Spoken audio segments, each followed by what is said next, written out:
오늘의 말씀은 누가복음 21장 1절에서 4절입니다. 예수께서 눈을 들어 부자들이 헌금계에 헌금 넣는 것을 보시고 또 어떤 가난한 과부가 거기에 렙돈 2닙을 넣는 것을 보셨다. 그래서 예수께서는 말씀하셨다. 내가 진정으로 너희에게 말한다. 이 가난한 과부가 누구보다도 더 많이 넣었다. 저 사람들은 다 넉넉한 가운데서 자기들의 헌금을 넣었지만 이 과부는 구차한 가운데서 가지고 있는 생활비 전부를 털어 넣었다. 이는 하나님의 말씀입니다. 하나님 감사합니다. 주님의 은총과 평화가 교우 여러분들과 함께 하시기를 빕니다. 오늘은 날씨가 좀 흐리지만 좋은 계절입니다. 제한적이기는 하지만 거리에서 마스크를 벗을 수 있어서 봄을 좀 더 잘 느낄 수 있는 것 같습니다. 봄의 따뜻함이 교우 여러분들의 가정과 일터 또 학교에 가득했으면 좋겠고, 특별히 오늘 모든 어버이 된 우리 어버이들에게도 이 따뜻함이 전해졌으면 좋겠습니다. 또한 말하기 어려운 어떤 일들로 이 봄을 좀 느끼기 어려운 분들 계시다면 그분들 마음에도 봄의 따뜻함이 이렇게 좀 가득 찼으면 좋겠습니다. 오늘 이 예배의 자리에 나온 저와 여러분들은 모두 그리스도인입니다. 그렇죠? 그러면 그리스도인은 어떤 사람일까요? 어떤 사람을 가리켜서 저 사람은 그리스도인이다, 저 집단은 그리스도인이다 라고 얘기하고 정의 내릴 수 있을까요? 이는 기독교 역사만큼이나 매우 다양하고 또 의미 있는 대답들이 나올 수 있습니다. 제가 이 이야기를 했다고 해서 유일한 정답이 있다거나 하는 것이 절대 아닙니다. 다양한 그리스도인의 정의들이 있을 것입니다. 얼핏 생각하면 쉽게 답을 내릴 수 있을 것도 같죠. 예수님 믿는 사람들은 이러이러한 사람들이지 라고 생각할 수 있습니다. 그런데 한 번 더 생각해 보면 그리스도인이 누구인가를 생각하면 또 쉽게 답 내리기 어려운 것도 이 그리스도인이 누구이냐라는 정의에 대한 질문입니다. 오늘 함께 생각해 볼 그리스도인의 정의는 여러 정의 가운데 하나일 뿐이지만 예수님의 마음이 무엇인지 헤아려 보려고 노력하는 사람이 그리스도인이라고 생각합니다. 복음서에 나와 있는 예수님 이야기를 쭉 읽어가면서 주님이 왜 여기에서 이렇게 말씀하셨을까? 주님이 그 자리에 왜 멈추셨을까? 주님이 왜 여기에서는 침묵하셨을까? 주님이 왜 그 사람 앞에서 우셨을까? 이 마음을 곰곰이 헤아리고 생각하고 주님 마음 뭘까 씨름해 보는 사람이 그리스도인이라고 생각합니다. 또 바꾸어 얘기하면 요즘 내 마음이 이상하게 좀 냉랭하고 좀 믿음이 예전 같지 않고 뭔가 좀 이상하다면 내가 복음서를 읽어가며 예수님 마음이 무엇인지 헤아려 보려고 애썼던 적이 언제인가 한 번은 자문해 볼 필요도 있습니다. 오늘 우리가 읽은 본문은 한 여인이 성전에서 헌금 드리는 장면과 그에 대한 예수님의 말씀을 담은 짧은 묘사입니다. 오늘 본문 속에는 어떤 특별한 장면이 그렇게 보이지 않는 것처럼 보이기도 합니다. 하지만 앞뒤 문맥을 차근차근 읽어가다 보면, 그리고 본문이 묘사하고 있는 여인의 처지를 천천히 곱씹다 보면 이 장면이 말하는 바가 단순하지 않음을 우리는 직감할 수 있습니다. 또한 이 장면이 단순히 헌금에 대한 이야기가 아니라는 것을 우리는 알 수 있습니다. 그런데 이 본문을 대하고 묵상하는데 쉽지 않은 점이 하나 있는데요. 그것은 예수님께서 이 헌금에 대해서 어떠한 평가를 내리시지 않는다는 점입니다. 정확히 말하자면 주님은 이 여인의 헌금에 대해서 정량적인 평가는 내리십니다. 이 여인이 누구보다 헌금을 많이 했다라고 이야기하십니다. 그러나 가치평가, 그러니까 이 여인의 행위가 옳다, 그르다라고 이야기하지는 않으십니다. 따라서 남은 몫은 저와 여러분들의 몫입니다. 예수님은 이 헌금 장면에 대해서 왜 이렇게 간단하게 말씀하고 지나가셨을까? 왜 이 말씀을 이렇게 얘기하셨을까? 여기에 예수님이 다 하지 않으신 말씀은 무엇일까? 이 말씀의 행간에 담긴 이야기가 무엇일지 고민해보고 또 생각해보고, 우리가 혹시 예수님이 말씀하신 것 가운데에 내가 주님이 계속 무언가 말씀하고 계신데 내가 놓치고 있는 것은 없었을까 고민하고 생각해야 되는 것이 오늘 이 예배의 자리에 나와 있는 우리 모든 그리스도인의 책임이고 교회의 몫일 것입니다. 본문을 조금 더 면밀히 살펴보겠습니다. 오늘 본문은 예수님께서 성전에서 하신 여러 말씀 가운데 하나입니다. 누가복음은 구조적으로 예수님의 예루살렘을 향한 여정이라고 해도 과언이 아닙니다. 이야기의 방향이 오로지 예루살렘으로 초점이 맞추어져 있는 복음서가 누가복음입니다. 누가복음 보시면 누가복음이 전체가 24장으로 구성되어 있는데요. 여기서 예루살렘으로 예수님이 이제 내가 예루살렘으로 떠나겠다라고 말씀하시는 장면이 9장 51절부터 시작되고 쭉 예루살렘을 향한 여정이 진행되다가 19장 28절에 비로소 예루살렘으로 입성을 합니다. 그 뒤로 누가복음의 초점은 예루살렘을 떠나지 않습니다. 주님이 부활하시고 승천하시는 장소도 예루살렘입니다. 그리고 하늘로 오르시기 전에 하신 말씀이 또 중요한데요. 죄사함을 받게 하는 회개가 이곳 예루살렘에서 시작될 것이다 라고 누가복음 24장 47절에서 말씀하십니다. 그러니까 누가복음에서 예루살렘은 매우 중요한 위치를 차지하고 있는 것입니다. 새로운 복음이 시작되는 장소이기도 한 것이지요.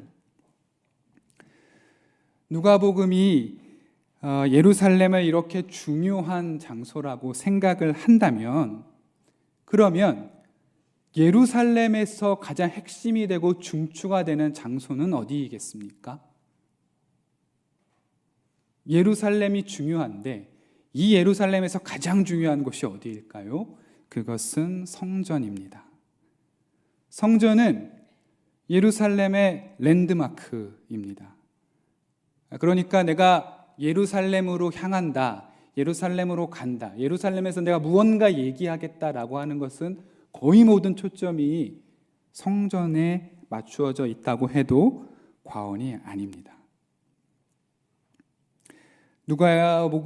누가에게 예루살렘이 이렇게 소중한 곳이라면 성전 역시 누가에게는 매우 유의미한 장소고 정말로 중요한 장소였을 것입니다. 그러나 불행히도 누가복음에서의 성전은 더 이상 성전이 아니었습니다. 성전은 이미 그 기능을 상실했습니다. 하나님을 기쁘게 해야 할 제사가 진행되어야 할 성전은 이미 종교 지도자들의 권력의 놀이터가 되어버렸습니다.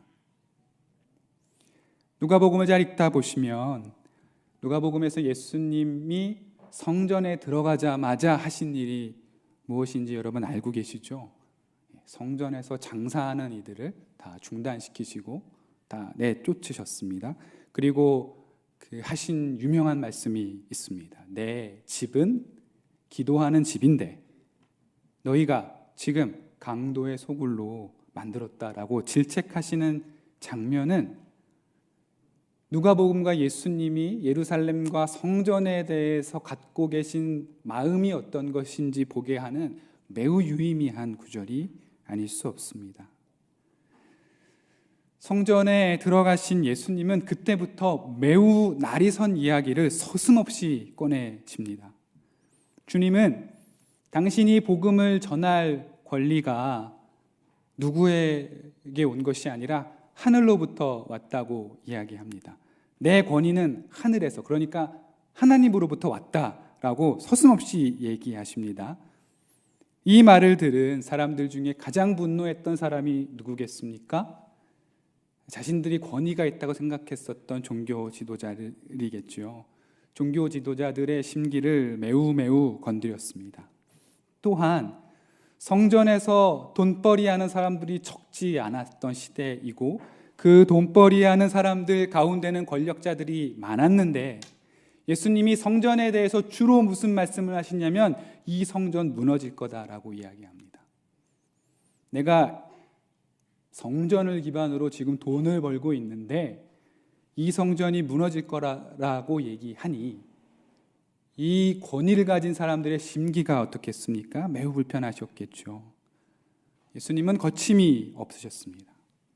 그 성전 체계는 물론 그 체계 안에서 부역하고 있었던 모든 사람들을 비판하시고 공격하셨습니다.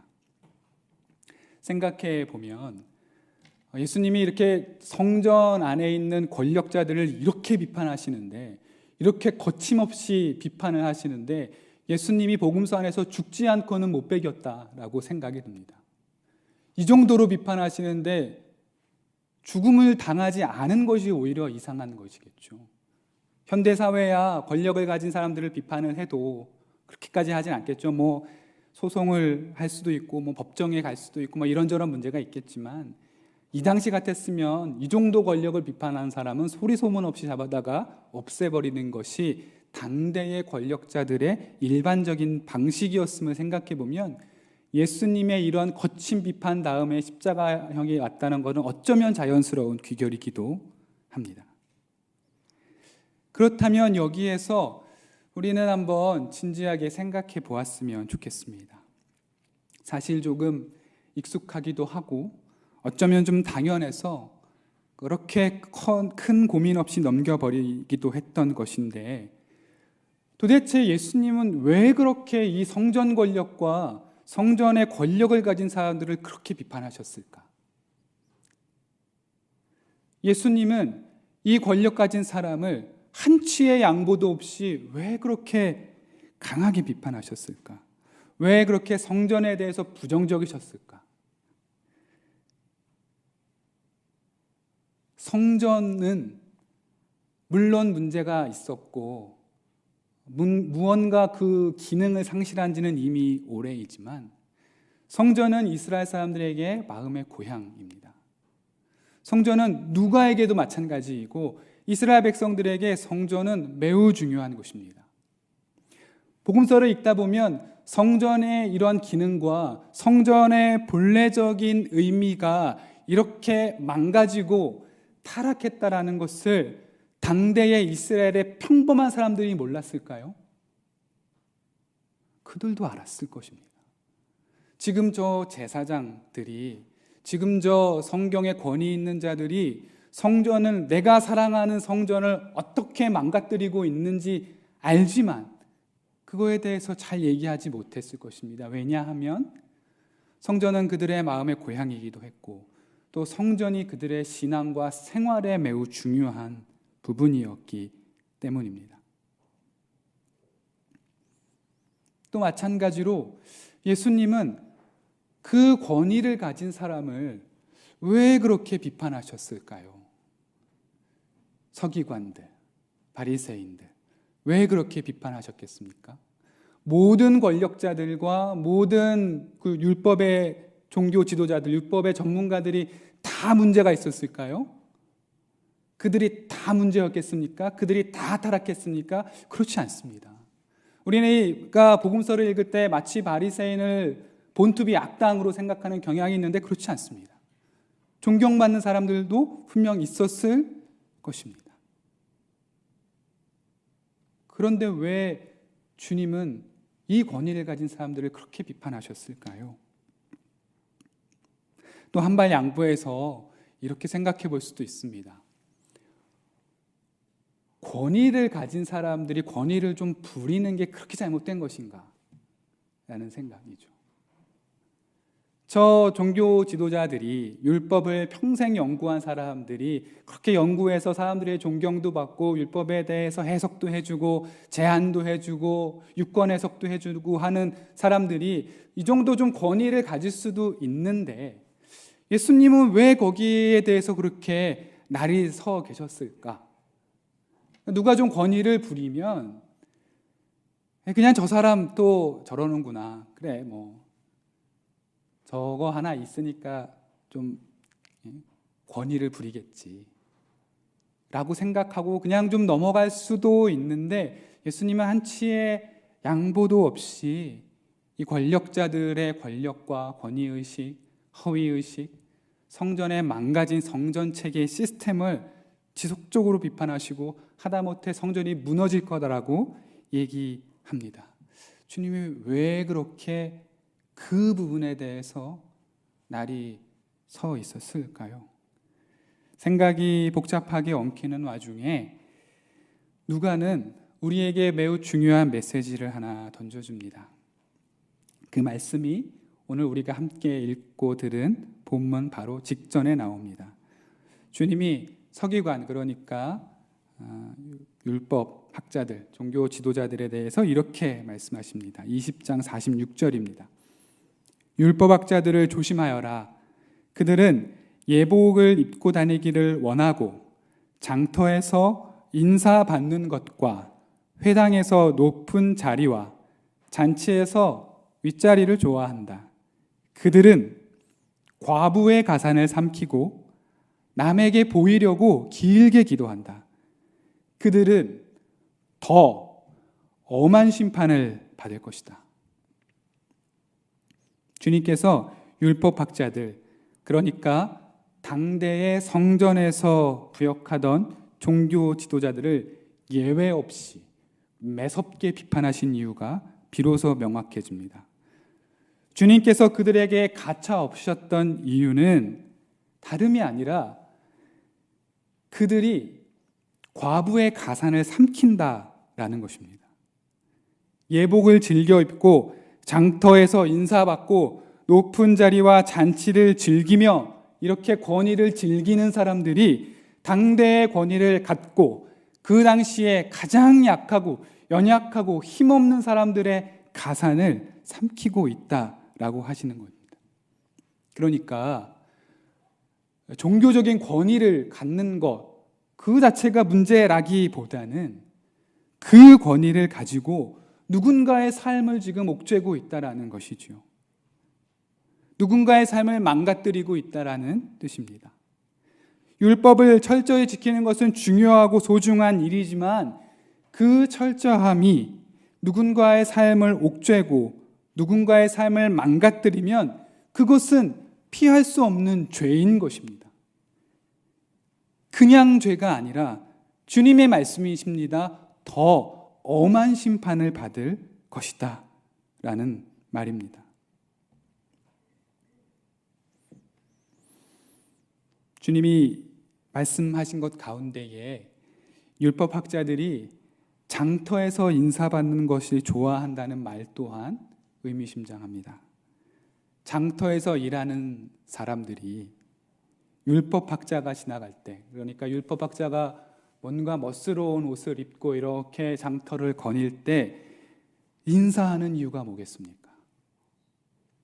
그 종교 성전의 권력자들이 시장을 지나갈 때 상인들이며 거기 모여있는 사람들이 인사하는 이유가 뭐겠습니까? 그냥 율법학자 지나가니까 안녕하세요, 오늘 좋은 날입니다, 이렇게 인사하는 거를 하고 그렇게 인사받는 거를 즐겨하는 것일까요? 아니겠죠. 그들은 시장에서 그 상인들의 이윤 가운데 상당수가 그 율법학자들을 비롯한 종교의 권력자들에게 흘러간다는 말이 아니겠습니까? 시장에서 인사받는다라는 것. 우리 사회도 영화나 옛날 그런 거 보면은 그거 나오지 않습니까? 시장에서 시장께 막 지나가면서 이렇게 그 사람들이 그냥 인사받고 지나가나요? 그렇지 않죠. 시장 안에서 일어나는 불법적인 일들이 있는 것입니다. 조금 더 성서 본문을 연구해 볼 필요가 있지만 예수님께서 성전에 들어가자마자 상인들의 상인 행위를 중단시키셨던 것은 물론 성전에서 물건을 주고받는 그 행위를 엄하게 문책하시고 질책하시려는 뜻도 있겠지만 한편으로는 이 성전 안에서 일어나는 이 부정의 고리를 일시적으로 중단시킨 것일 수도 있습니다. 상인들이 자기의 이윤 가운데 상당수를 종교 권력자들에게 내게 되면은 어떻게 되죠? 물건값을 올리게 될 겁니다. 물건값을 올리게 되면 누가 어렵습니까? 가난한 사람들이 어렵습니다. 그러니까 어쩌면 이 성전에서 물건 사고 파는 행위를 일단 중지시킨 것은 이 행위를 멈추게 하신 것이고 또 이 행위를 통하여서 이윤을 부당하게 축적하려고 하는 권력자들의 권력 행위를 중단시킨 것일 수도 있음을 우리 복음서를 보면 알 수 있습니다. 따라서 오늘 우리가 읽은 과부에 대한 본문은 이와 같은 맥락을 염두에 두고 살피는 것이 먼저입니다. 잘못된 성전 체계와 그 내부의 부역자들인 종교 지도자들의 형태를 강력하게 비판하시는 말씀이 오늘 본문과 이어지고 있는 것입니다. 따라서 가난한 과부의 헌금을 하는 장면은 이러한 맥락에서 보면 매우 드라마틱한 면이 있습니다. 주님은 종교 지도자들을 권위의식이 저 혼자 만족하는 데 그친 것이 아니라 그 사회에 가장 연약하고 힘없는 자들의 숨통을 쥐고 흔드는 것을 강도 높게 비판하시는 와중에 이 과부가 지금 성전으로 나와 헌금하고 있는 장면이 이어지고 있는 것입니다. 따라서 성전 체계에 대한 비판과 율법학자들에 대한 엄한 문책 그 다음에 이 헌금 장면이 그대로 이어지고 있는 것입니다. 오늘 이야기의 밑그림을 다시 한번 생각해 보겠습니다. 이야기의 시작은 20장 45절부터 시작되는데요. 누가복음은 모든 백성이 듣고 있는 가운데 예수께서 자기 제자들에게 말씀하셨다라고 이야기합니다. 그러니까 지금 이 이야기가 어떤 골방에서 일어나는 이야기라거나 아니면 예수님과 제자들이 따로 어디 모여 있는 곳에서 이야기하는 데는 장면이 아니라 성전에서 사람들의 왕래가 많은 곳에서 지금 공개적으로 일어나고 있다는 겁니다. 실제로 헌금함이 있었다는 것을 살펴보면 헌금함이 어디 구석에 있는 것이 아니라 왕래가 많은 곳에 있다는 것을 감안할 때 이 이야기가 지금 사람들의 왕래가 매우 많은 곳에서 공개적으로 이야기하고 있고 공개적으로 그 성전 체계에 대한 비판이 일어나고 있음을 우리는 알 수 있습니다. 주님께서 제자들에게 또 모임 많은 무리들에게 말씀하시던 와중에 어느 남루한 차림의 여인이 힘겹게 나아옵니다. 그 여인이 간절한 모습으로 헌금함 앞에 섰습니다. 그리고 이 여인이 자기 주머니에 있던 랩돈 2닙을 헌금함에 넣었습니다. 이 여인이 어떤 마음으로 어떻게 헌금했는지는 알 수 없지만 주님의 말씀을 보면 그 여인이 그렇게 가볍게 넣은 것이 아님을 알 수 있는데요. 헌금함에 헌금을 넣자마자 예수님께서 이렇게 말씀하십니다. 내가 진정으로 너희에게 말한다. 이 가난한 과부가 누구보다도 더 많이 넣었다. 저 사람들은 다 넉넉한 가운데서 자기 헌금을 넣었지만 이 과부는 구차한 가운데서 가지고 있는 생활비 전부를 털어넣었다.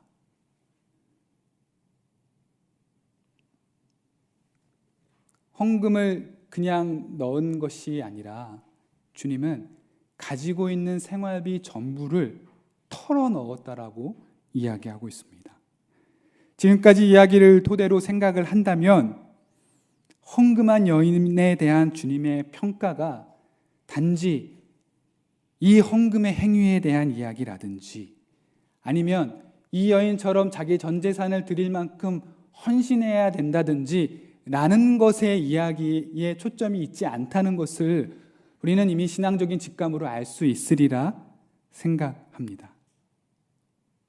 따라서 본문을 진지하게 대한다면 과부의 헌금 행위에 대한 말씀에 앞서서 이러한 과부의 가산을 삼키는 저 종교 지도자들의 그 야만적인 욕심에 대한 신랄한 비평임을 우리는 이 본문을 통해서 알 수 있습니다. 그러니까 이 과부의 행위 안에 이 행위를 보며 주님이 마음속에 있는 그 분노, 성전 체계에 대한 분노, 이러한 가난한 과부의 가산까지 삼키는 이 권력에 대한 분노가 분명히 스며들어 있는 것입니다. 어떤 신약학자는 이 과부가 곧 무너질 성전에 헌금하는 것을 보고 이 성전 체계, 그러니까 제 기능을 완전히 다한 성전 체계가 마지막 그 과부의 고혈까지 빼먹게 되는 이 성전 체계에 대한 강력한 비판이라고 이 본문을 설명하고 있는데요. 매우 일리 있는 주장입니다. 정리하자면 하나님을 섬기고 이웃을 또 돌봐야 하고 또 율법 조항 속에서 여러 차례 등장한 그 구문 무엇입니까? 율법의 아주 핵심이 되는 구문 무엇입니까? 고아와 과부를 멸시하지 말라라고 하는 율법의 아주 핵심적인 조항을 제대로 지키지 않는 성전 체계에 대한 비판과 율법학자 그리고 종교 지도자들의 강력한 분노가 바로 실제로 이 여인의 헌금을 토대로 펼쳐지고 있는 것입니다. 이제 우리는 가난한 과부의 헌금이나 또 헌신에 대한 표본으로 이 본문을 읽는 것이 이미 아니라는 것을 알고 있고 또 종교 지도자들의 위선, 특히 고아와 과부를 돌봐야 된다는 이 율법의 근간을 스스로 무너뜨린 율법학자들에 대한 주님의 그 마음이 이 본문 안에 스며져 있다는 것을 우리는 알 수 있습니다.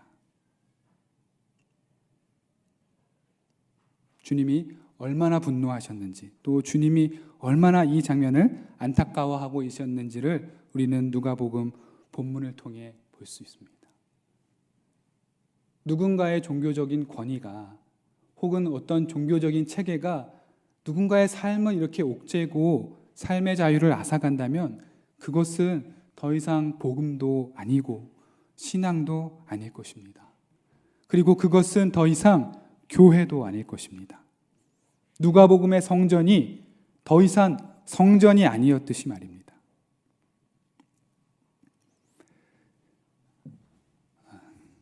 그러나 이 이야기가 이렇게 끝나게 되면 무언가 석연치 않은 부분이 있습니다. 과부의 헌금 본문을 읽고 묵상한 후에 종교 지도자들의 권위의식과 무너진 성전 체계에 대해서 비판하는 것으로 오늘의 본문 말씀을 다 맞춰야 되는 것인가? 그렇다면 오늘 본문 속에 이 여인은 그저 성전 체계를 비판하고 종교 지도자들의 악행을 고발하기 위한 일종의 문학적 장치인가? 이 여인의 이야기가 예수님의 어떤 그 성전 체계를 비판하기 위한 그 주장을 뒷받침하기 위한 그저 근거 구절인가? 그렇지 않을 것입니다. 예수님은 누구보다 가난한 사람들에게 마음 주셨습니다. 예수님은 누구보다 이 가난하고 약하고 병든 사람에게 마음을 주셨습니다. 주님이 과부를 대하는 마음이 얼마나 소중했는지는 우리가 복음서를 통해서 알고 있습니다. 그 말은 바꾸어 얘기하면 과부의 헌금 행위를 단지 종교 지도자의 허례허식을 폭로하고 고발하기 위한 하나의 장치로 여기시는 분이 우리 주님은 아니십니다. 따라서 우리는 이 여인에 대해 예수님께서 하신 말씀을 다시 한번 헤아려 보았으면 좋겠습니다. 아까 서두에 그리스도인이 누구냐라고 했을 때 예수님이 왜 여기서 이렇게 말씀하셨을까 진지하게 묻고 씨름하는 사람이 그리스도인이라고 하였습니다.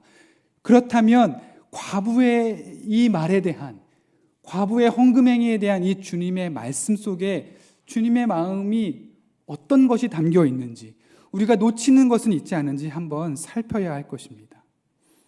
다시 한번 이 말씀을 한번 생각해 보죠. 이 여인은 가난합니다. 또 과부입니다. 당시 사회에서 과부는 가장 약한 존재, 사회적으로 가장 낮은 존재, 취약한 계층이었습니다. 그런데 이 여인이 2렙돈을 헌금했습니다. 우리 돈으로 환산하면 환산에 대한 다양한 정의가 있겠으나 몇 천 원 정도 되는, 그러니까 좀 푼돈이었던 것 같습니다. 그 푼돈을 냈는데 예수님은 딱 말씀하십니다. 이 돈이 이 여인의 생활비 전부다. 그리고 가장 많이 했다. 다른 사람들은 부유한 중에 얼마씩 했지만 이 여인은 자기 재산, 자기 생활비 전부를 다 드렸다라고 이야기합니다. 생활비 전체라는 것입니다. 이 여인은 가난합니다. 다시 말씀드리지만 주님께서 이 말씀을 하신 것은 이 여인의 어떤 헌금행위들을 장려하고 이렇게 하자고 하신 말씀이 아닙니다. 마찬가지로 이 여인을 단지 성전 어떤 체계에 대해서 비판하기 위한 문학적이고 수사적인 레토릭만으로 쓰인 것도 아닙니다. 이 여인의 믿음은 큽니다. 이 여인의 믿음은 여기 계신 누구보다도 더 클지 모릅니다. 그러면 주님은 왜 이렇게 말씀하셨을까요? 가난한 과부가 자신의 생활비 전체를 넣었다고 왜 이렇게 말씀하셨을까? 이 본문 속의 여인의 이야기가 율법의 참된 의미를 훼손하고 그 종교 지도자들을 엄히 문책하는 데 분명히 있다고 보면서 동시에 왜 이렇게 말씀하셨을까를 생각해 봐야 합니다. 자, 이 이야기의 방향이 어디에 있습니까? 예수님이 지금 이 여인에 대한 이야기를 누구에게 하고 있습니까? 다시 한번 생각해 보겠습니다. 성전에서 사람들이 왕래가 많은 곳에서 주님이 자기 제자들과 자기 말씀을 들으러 모인 사람들에게 지금 이 이야기를 하고 있습니다. 그 이야기 중에는 성전 체계와 율법학자들에 대한 날선 비판이 있습니다. 그 비판을 하던 와중에 한 여인이 와서 자기 전 재산을, 그 가난한 여인이 자기 생활비 전체를 다 드렸습니다. 지금 이 이야기를 그리고 예수님이 모인 사람들에게 하고 있습니다. 예수님의 이 말씀 속에 담긴 의미가 무엇이겠습니까? 다시 한번 생각해 보시죠. 성전 체계에 대해서 비판하셨습니다. 한 여인이 와서 가난한 여인이 헌금했습니다. 그리고 그 여인에 대해서 여기 모여있는 사람들에게 이 여인이 지금 생활비 전체를 다 헌금했다. 가장 많이 헌금했다. 전 재산을 다 털어 넣었다. 이 가난한 여인이 지금 생활비 다 드렸다. 라고 제자들에게 얘기하고 있습니다. 무엇이 이 말 안에 숨겨 있겠습니까?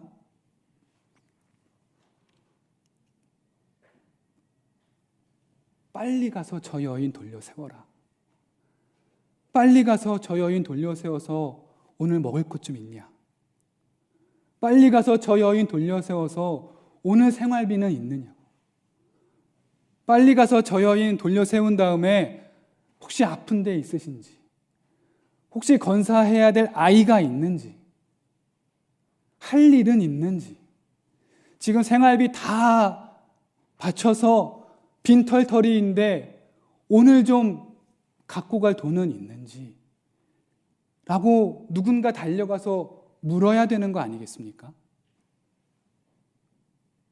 주님이 성전 체계에 대해서 비판하면서 이 과부에 대한 이야기를 하는데 그 이야기를 듣고 있는 제자들은 아무런 행동도 하지 않습니다.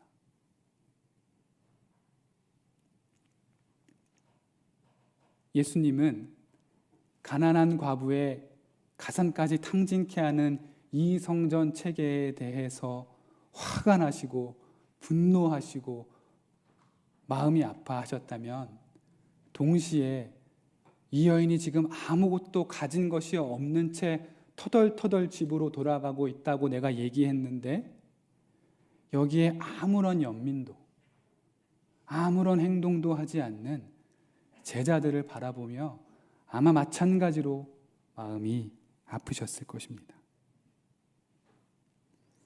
이것이 예수님의 마음을 헤아릴 줄 아는 그리스도인이라면, 그리고 교회라면 결코 놓지 말아야 할 주님의 마음입니다. 종교적인 권위의식과 그것을 통해서 제 입속을 채우는 행위에 대해서는 우리는 분노해야 합니다. 누군가가 영적 권위를 명목 삼아 타자의 삶을 옥죄고 망가뜨리고 있다면 우리는 거기에 단호하게 맞서야 합니다. 동시에 우리는 혹시 내가 가진 어떤 종교적 권위, 경험, 역사가 다른 사람들을 함부로 평가하고 있는 것은 아닌지, 우리 교회 공동체가 공동체의 룰이라고 얘기하면서 누군가의 삶을 함부로 평가하고 있는 것은 아닌지 우리는 늘 자문해야 합니다. 그리고 동시에 오늘 힘겨워하는 사람이 이 예배당에 왔다 돌아갈 때 그 사람 돌려세워서 요즘 좀 괜찮냐고 물어봐야 되는 것입니다. 저분 최근에 힘든 일 겪었는데 밥은 잘 먹고 다니냐고, 병원은 잘 다니고 있냐라고 물어봐야 되는 것입니다. 교회의 역할은 이 두 가지가 모두 중요합니다. 힘에 겨운 이들이 오늘 살아갈 힘이 있는지 교회는, 그리고 그리스도인은 물어야 합니다. 이것이 이 헌금 얘기에 대한, 이 가난한 여인에 대한 마음을 보시며 말씀하신 주님의 마음을 헤아리는 한 가지 길일 것입니다. 이것이 우리가 챙겨야 될 그리스도인의 책무이고 교회가 마땅히 해야 할 일일 것입니다. 주신 말씀 기억하고 하며 함께 기도하겠습니다. 주님, 가난한 과부의 가산을 삼키는 종교 권력과 성전 체계를 보시며 얼마나 화가 나셨습니까? 그리고 동시에 그 여인이 터덜터덜 집으로 돌아가는데 아무도 한 명 나서지 않아 그 여인을 돌려세워 돌아갈 차비는 있냐고 묻지 않는 제자들을 보며 또 얼마나 마음 아파하셨습니까? 우리 교회가 권력을 멀리하고 힘겨운 일 당한 사람들에게 삶을 함께하고 물어볼 줄 아는 그런 그리스도인, 그런 교회가 되게 도와주십시오. 예수님 이름으로 기도합니다. 아멘.